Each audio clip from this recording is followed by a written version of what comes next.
To London now, where the crowds just keep growing outside Buckingham Palace. And for fans of the monarchy, so is the excitement ahead of the coronation of King Charles on Saturday. But this day started in a very meaningful way for a contingent from Canada. Canada's Governor-General, Mary Simon, and Indigenous leaders from this country had an audience with the King.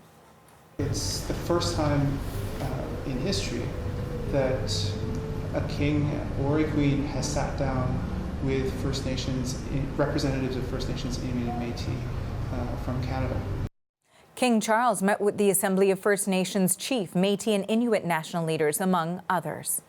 And the CBC's Renee Filippone is in London. You got a chance to sit down for some exclusive interviews there. We heard a little bit from Natan Obed, and you spoke with him, Roseanne Archibald, and Cassidy Caron. What did they tell you about this meeting, the first of its kind with the King? That's right. We met them here at Canada House, the Canadian High Commission in central London, not long after they had that one-on-one meeting with the King. Now, they said they went in there with reasonable expectations. There were no apologies, no decrees, but they said this was really the beginning of a conversation. And they each took the opportunity there to express the individual needs of their particular communities. The Métis National Council President Cassidy Caron says she made a point of telling him about the recognition that is needed for Métis residential school survivors.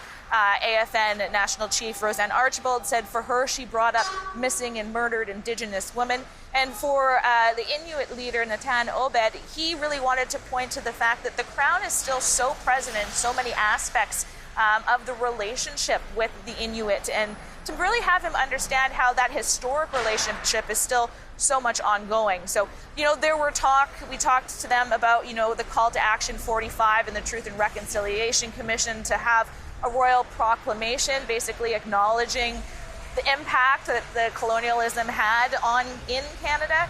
They said this wasn't the time for that yet. This was the beginning of the conversation. But for Archibald, there was one big point she really wanted to make clear with the King, and that was about the close relationship between First Nations and the Crown, and that it was the Crown that most and many had actually signed treaties with. Have a listen.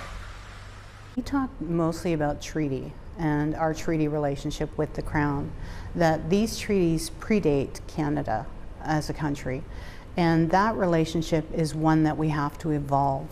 And the royal proclamation that's mentioned in TRC 45 is an important evolutionary step, and this is the time.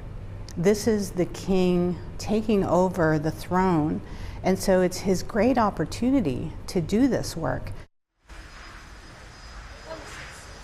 And for Archibald, she said, we belong here. We belong at this coronation. We belong in all of these major royal events. And she says she will be here and they will be represented going forward because of that important relationship between the Crown and Indigenous peoples in Canada.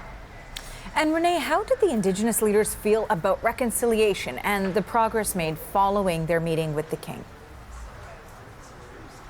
Yeah, we had a very frank conversation about that. Me asking them about all the words, where's the action? And they said, they have to maintain hope. And, this is just the beginning of that conversation. But they weren't pulling any punches. They basically said, we're not going to apologize for a lack of action. Ask the leaders, ask the politicians, ask the people in charge about that. But we're here to keep pushing and having that conversation. Have a listen to what Cassidy Caron and Natan Obed had to say about continuing that conversation with King Charles. In recently speaking with an elder who was involved in making some significant progress on a lot of work throughout Canada, he said, it takes patience, it takes diplomacy most of the time, but then there's also times when you have to knock the door down.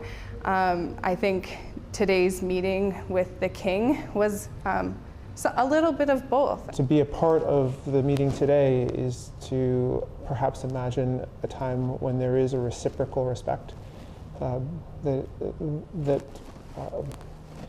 the Crown takes in its very real effect on Inuit and also on First Nations and Métis. Now, all three of those leaders, Arthi, will also be present as part of the delegation in Westminster Abbey on Saturday for the King's coronation. Renee, that is the CBC's Renee Filippone in London.